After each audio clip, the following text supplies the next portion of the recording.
Hi everyone. In this section, we're gonna study how to use the stuff we learned from the previous sections. The first derivative test or the second derivative test to solve for an optimization problem. An optimization problem is a problem we are looking for either the maximum value or the minimum value. Here is an example. A farmer plans to fence a rectangular pasture adjacent a river. The pasture must contain 245,000 square meters in order to provide enough grass for the herd. No fencing is needed along the river. What dimension will require the least amount of fencing? When we solve this type of problem, we can follow this strategy. Okay. So the first step is to draw a picture, and we can use the picture to help us to understand what this problem is talking about. So let me draw this picture. So here is a river, and I'm gonna fence a rectangular area along this river. So it's gonna be like this. Okay, and I want to make sure this rectangular pasture, it contains 245,000 square meters. In other words, I want the area of this rectangle to be 245,000 square meter. Okay, since this is a rectangle, so it has a width and has a length. So I can go ahead use variables to indicate them.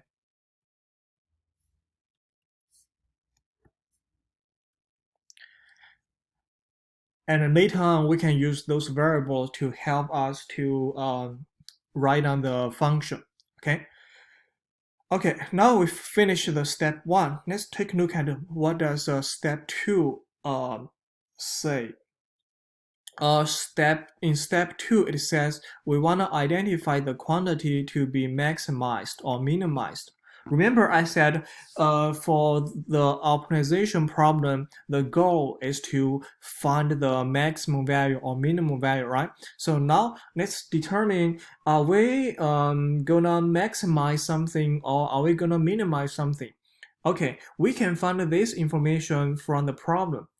If we look at the last sentence, it says what dimension will require the least amount of fencing. So what does this mean? We are looking for the least amount of fencing. So we are looking for so we're gonna minimize something, right? So what are we gonna minimize? We're gonna minimize the total amount of fencing. So, and where are they?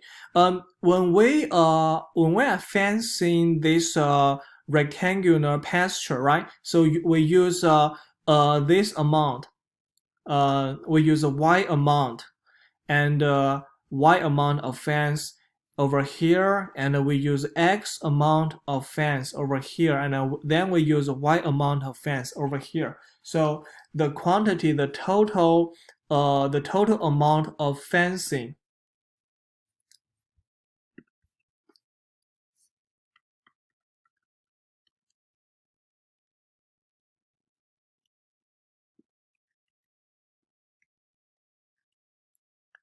the total amount of fencing we used are 2y plus x, and this is the quantity we wanna minimize.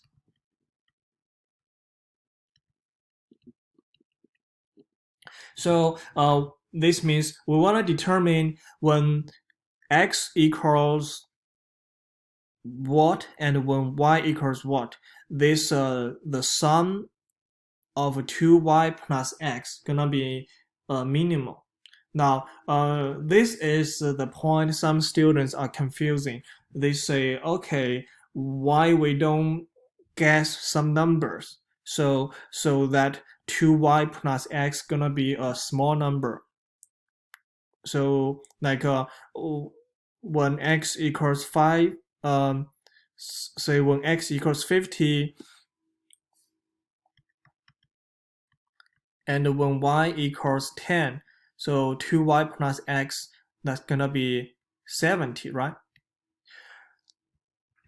The reason we cannot do this is because the x and y we choose, they also have to meet with this condition. And this condition is what we have in the step 3. Identify the constraint. Because in this problem, we are told that we want the area of this rectangle to be 245,000. So if we just choose two random numbers like here, 50 and 10, you can see the area is not 245,000. So that's why we can't just guess two random numbers. Okay.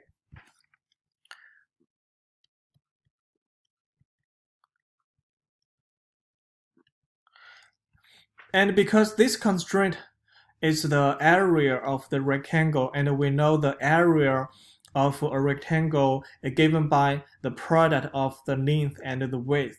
So the constraint in this problem we can write as x times y must be equal to 245,000. Okay, so now this problem is clear. The problem is to find two numbers such that the product of the two numbers is 245,000, and the sum of one number x plus 2 times another number gonna be minimal. So this is the problem we want to solve. Okay, and now there's another issue, because in this quantity we have two variables, x and y. But so far, we only talk about how to find the minimum value or maximum value of a function containing one variable. So now I want to do something to reduce the amount of variables. I want to reduce the number of variables into one.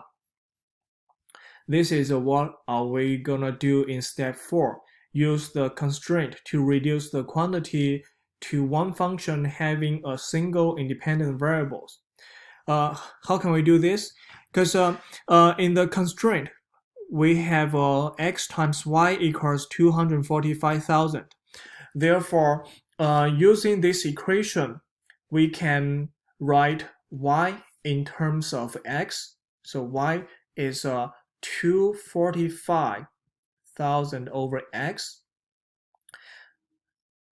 So this gave us the relationship between the x and the y, right? Say if x equals 1, then y gonna be 245,000. If x is 100, then y gonna be 245. So after we find this relationship, we can substitute y for, we can substitute 245,000 over x for y in this quantity.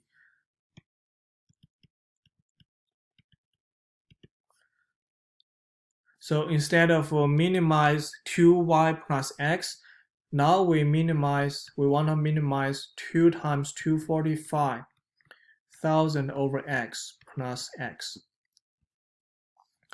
Okay, now the problem turns into this. We want to determine at which value this gonna have a minimum value. When x equals which number, this the sum of this gonna be a minimum. Okay, and we can use a function. We can write this into a function. So we have a function fx, and the fx is 2 times 245,000 over x plus x. Okay, so we want to find the absolute minimum value of this function. Okay, so find the absolute minimum. So now this problem, it becomes the problems we started before, right? Okay, and when it involves finding the absolute maximum and minimum, um, we can use these two methods. The first method is the extreme value theorem, and we can use this method when the function is defined on the closed interval. So if the function is continuous and is defined on a closed interval, uh, we first find all the critical points, and then we plug the critical points and we plug the endpoints. Here they are a and b into the function, and the largest value, say if the function has the largest value at c, then the function gonna have a maximum at c. If the function has a smallest value at c, then the function has the absolute minimum at c. If the function is defined on on an open interval, and if x equals c is the only critical point on the interval from a to b, then if it shows that function has a local maximum at c, then the function must have an absolute maximum at c. If if we can show that the function has a local minimum at c, then that local minimum will be the absolute minimum. So now, in the next video, I'm gonna use one of these methods and to find where does this function have an absolute minimum.